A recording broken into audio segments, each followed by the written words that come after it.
Boa noite, caríssimos irmãos em Cristo. Mais uma vez aqui reunidos para ouvir o Evangelho. O capítulo sugerido para hoje é o 26 e o item é 10, mediunidade gratuita. Dai de graça que de graça recebeis. A mediunidade é uma coisa santa que deve ser praticada santamente, religiosamente. Se há um gênero de mediunidade que requeira essa condição de modo ainda mais absoluto, é a mediunidade curadora.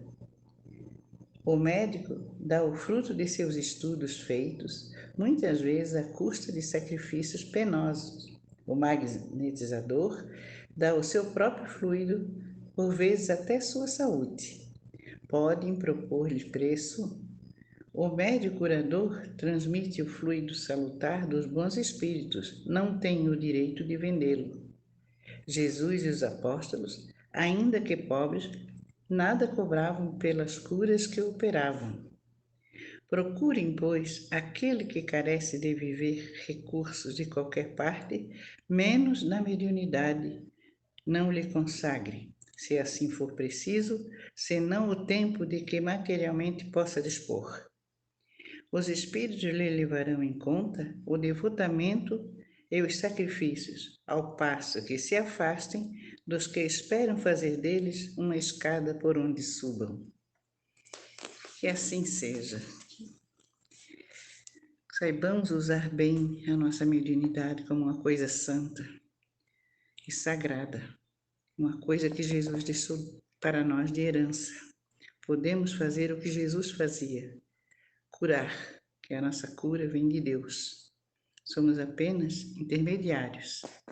Portanto, cada vez que aprendemos com o Evangelho, ficamos mais fortes. Que assim seja, caríssimos irmãos. Uma boa noite e fiquem com Deus. Meus irmãos Dona Luz e os irmãos de Jornada Espírita, vamos mais uma vez fazer reflexões a respeito do livro Caminho, Verdade e Vida. Dessa vez no capítulo 10, lembrando que essa obra de Emmanuel, pela luz do nosso médium querido Chico Xavier, tem um conjunto de reflexões da realidade espiritual que decorre não de uma crença simplesmente, mas da convicção de que nós somos seres espirituais vivendo uma experiência material transitória. Nunca é demais repetir, nós somos seres espirituais que vivem uma experiência material transitória. Então, o que é transitória é a vida na matéria, a vida espiritual que nos cabe experimentar pelas nossas sensações, emoções e principalmente pela expressão intelectual das nossas realizações. Esta é a vida infinita. Nós somos almas imortais. E esse é um dos grandes princípios da doutrina espírita. Eu sempre gosto de destacar que, ao contrário de quando se diz a obra de Foucault, a obra de Kant, a obra de, enfim, outros grandes autores, filósofos e homens que influenciam a realidade dos nossos tempos, Kardec não foi um idealizador, não foi o criador de uma ideologia, mas, sobretudo, um organizador de temas que tem como resultado, né, a revelação espírita. Por que nós chamamos revelação espírita?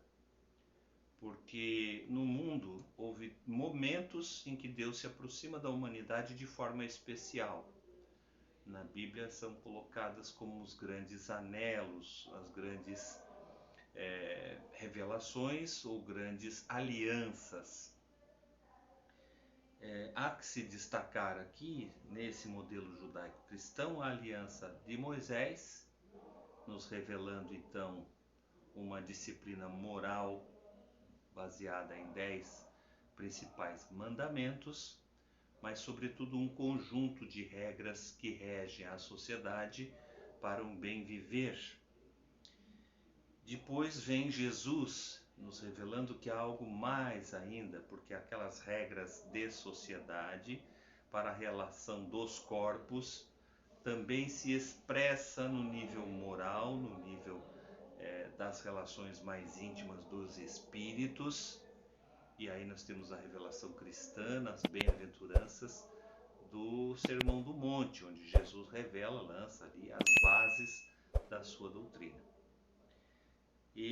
Mas é preciso fazer esse preâmbulo porque as explicações para esse item 10, cujo título é Mediunidade, precisam ancorar-se num conhecimento básico do que é a doutrina espírita. A doutrina espírita é a continuidade desse processo de revelação, de alianças, onde Deus nos mostra a essência espiritual do homem, mostrando, portanto, que o túmulo não é o fechamento definitivo de uma vida, e, sobretudo, ele é um momento de profunda reflexão e transformação, né, quase que obrigatória transformação interior decorrente da perda, né, de uma perda ilusória de tudo, porque na verdade não se perde nada, porque a grande verdade, quando nós assumimos que somos seres espirituais, é que nós não temos nada além das nossas ideias, da nossa criatividade, do nosso potencial de transformação mental. Bom, feito esse preâmbulo, vamos à leitura de Emmanuel. Diz ele: mediunidade.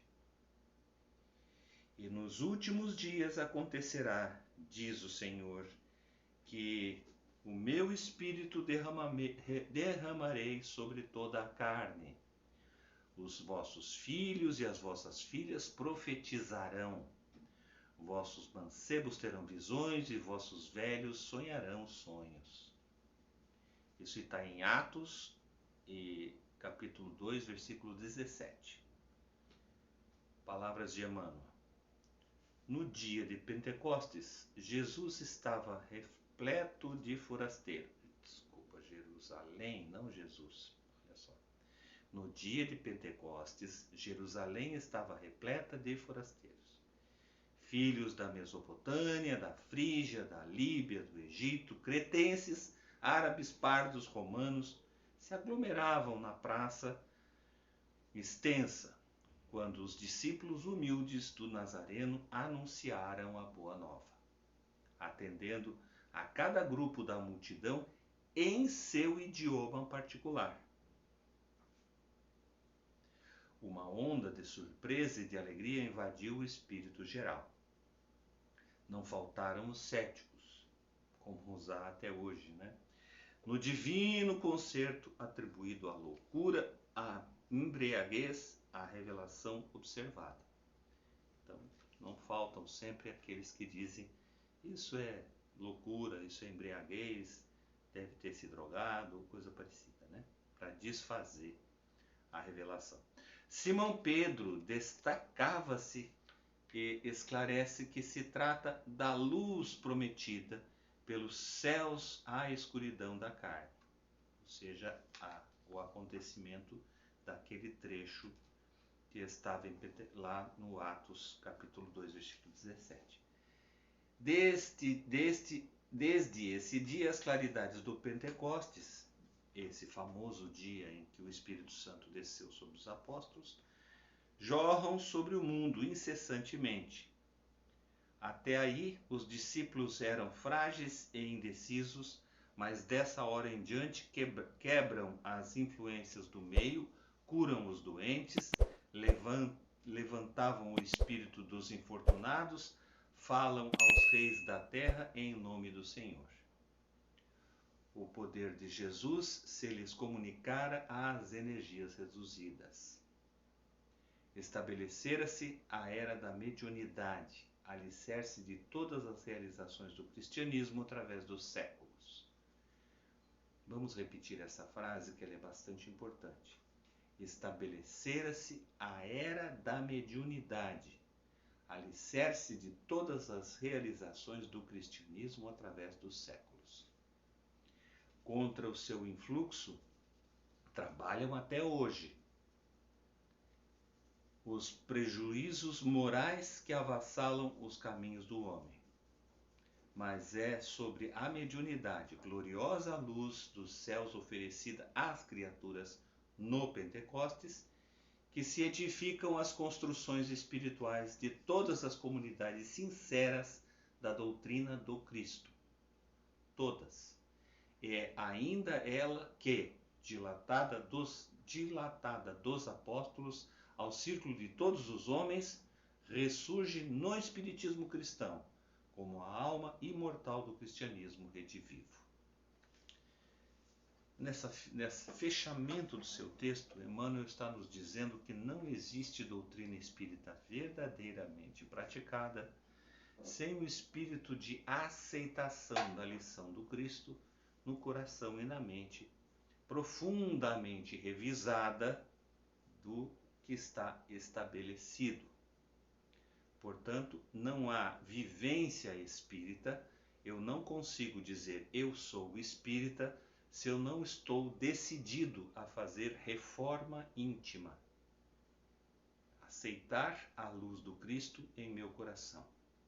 A doutrina nos esclarece que o objetivo fundamental da vida é fazer progresso intelectual e moral. Isso não é uma palavra vazia ou uma frase de comando. Ela é uma orientação, portanto, um princípio. O objetivo da vida é fazer progresso intelectual e moral.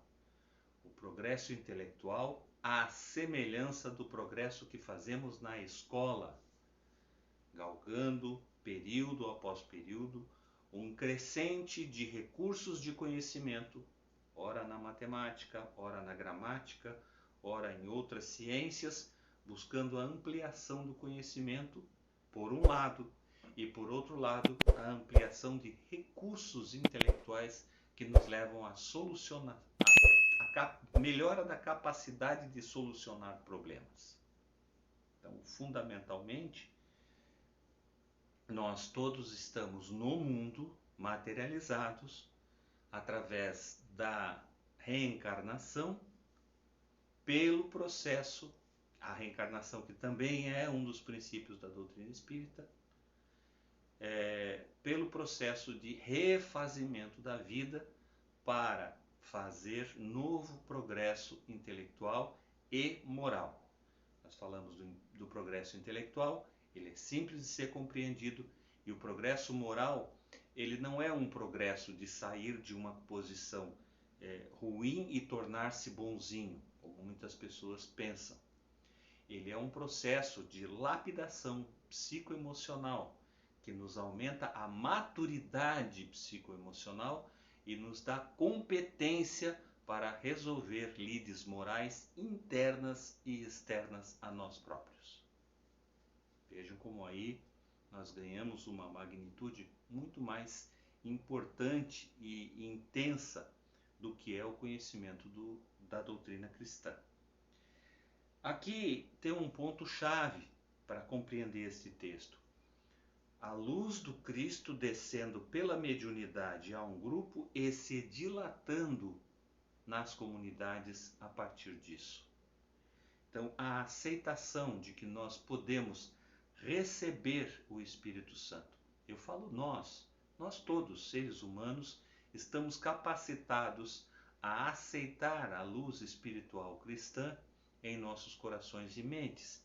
E a partir de que aceitamos não um Cristo histórico, não um marco moral, não apenas uma referência do homem bom e probo, mas a essência de bondade e a disponibilidade para o serviço, buscando, através da igualdade, através da liberdade, que é o exercício de nosso livre-arbítrio, progredir no mundo na direção da fraternidade.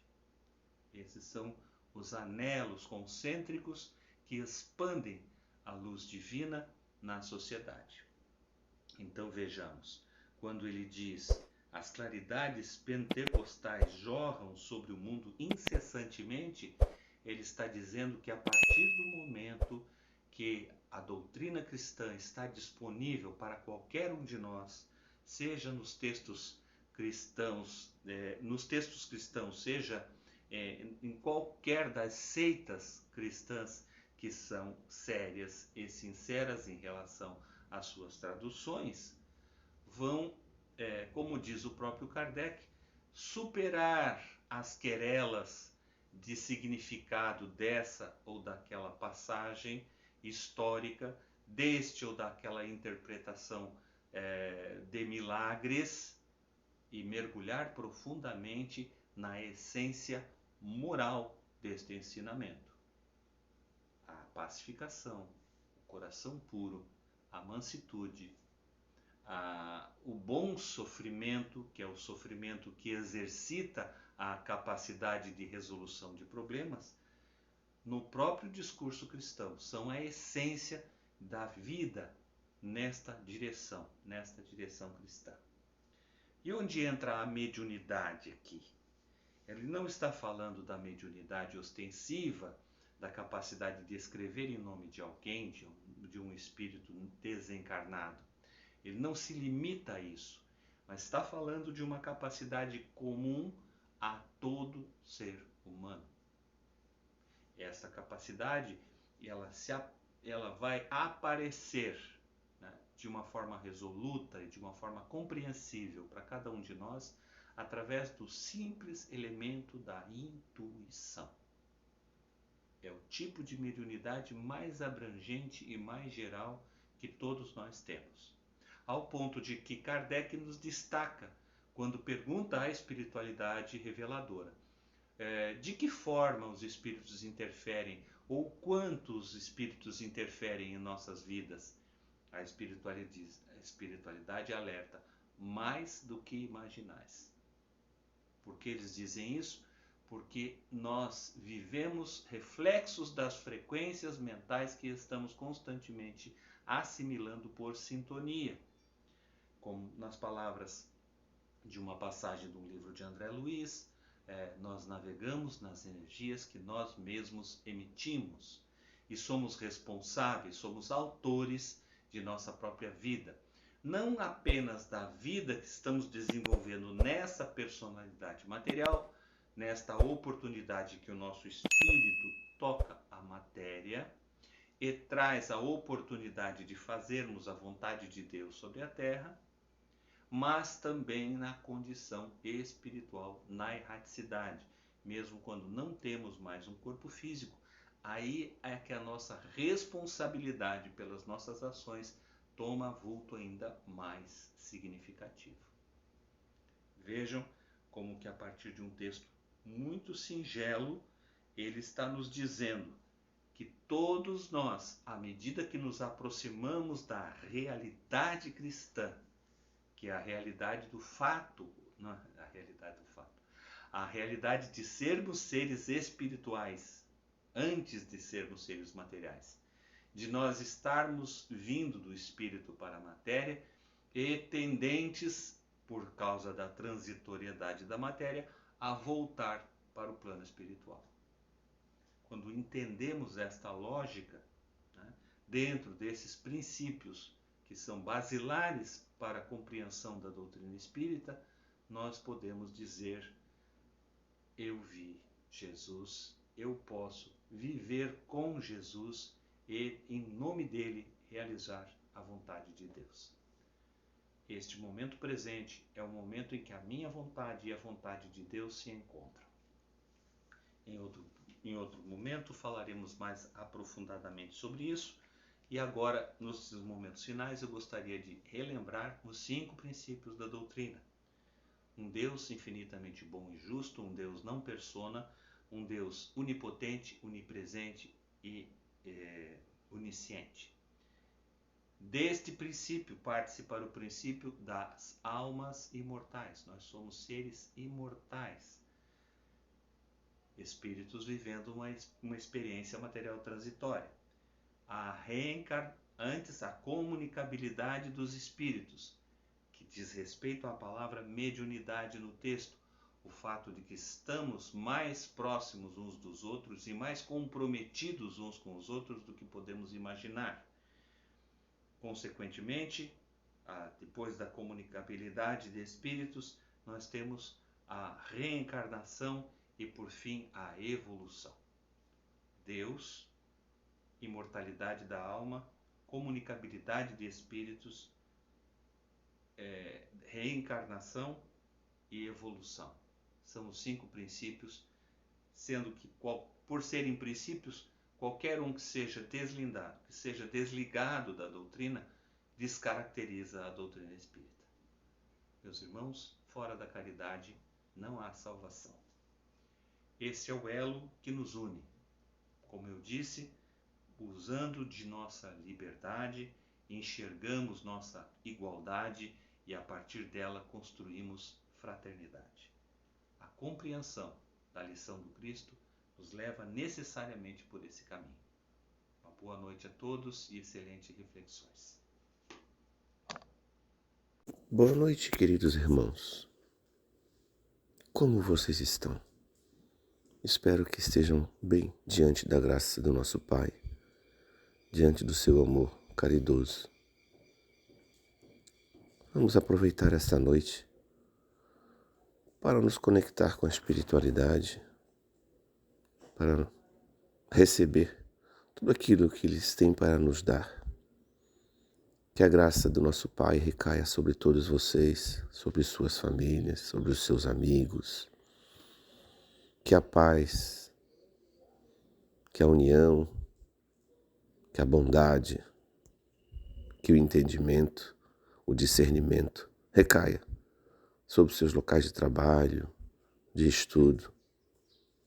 Porque eu peço a Deus, nosso Pai misericordioso, que Ele seja benevolente com todos vocês, que Ele atenda aos vossos pedidos, que Ele receba os vossos agradecimentos por mais esse dia, por estarmos vivos, por podermos ter a oportunidade de pedir e de agradecer.